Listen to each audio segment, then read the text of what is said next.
Nam ni Juni 11, 2025, siku ya Jumatano. Jambo na karibu Mtanzania, tuweze kuiangazia kwa muktasari taarifa zilizoandikwa katika magazeti siku ya leo. Mimi naitwa Joseph mwana wa Isangura, nyuma ya kamera ni Hassani Omari Magurumari. Ikumbukwe hii ni Media Wire Express, habari fupi mahiri kwa Afrika. Na sasa tuanze na gazeti Mwananchi. Gazeti Mwananchi, Chadema yapigwa pini yalia hujuma. Chadema yapigwa pini yalia hujuma. Mahakama Kuu yasitisha shughuli zote za chama kusubiri uamuzi wa kesi ya viongozi wake wa zamani. Heche aitisha kikao cha dharura.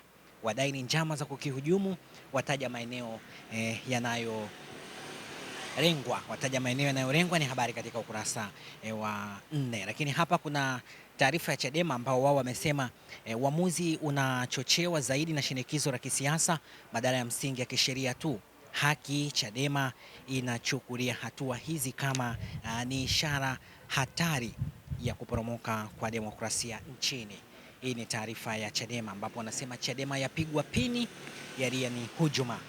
Tuweke kando taarifa ya Chadema na sasa tuangazie gazeti hili Mwananchi, lakini kwa taarifa ya gawio. Unaambiwa siri nyuma ya gawio la shilingi trilioni 1.028 ni fedha zilizovuna serikali. Ni fedha iliyovuna serikali kutokana na uwekezaji wake kwenye mashirika taasisi, lakini pia uwekezaji bandari. Airtel, NMB waibeba. Rais Samia atoa angalizo kwa watendaji mashirika mzigo. Kuna mashirika mzigo.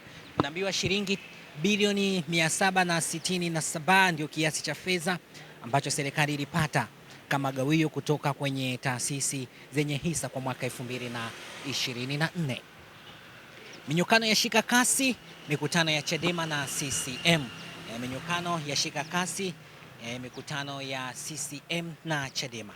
Lakini hapa kuna habari katika ukurasa wa 12, unaambiwa ni anguko la vyama kongwe kuibuka kwa vichanga. Ni anguko kwa vyama kongwe kuibuka kwa vichanga. Lea hoi CWT, vigogo wapya wabebeshwa mambo haya. Ni habari katika ukurasa wa 5 ambayo inatupatia wasaa kuweka kando taarifa katika gazeti la Mwananchi.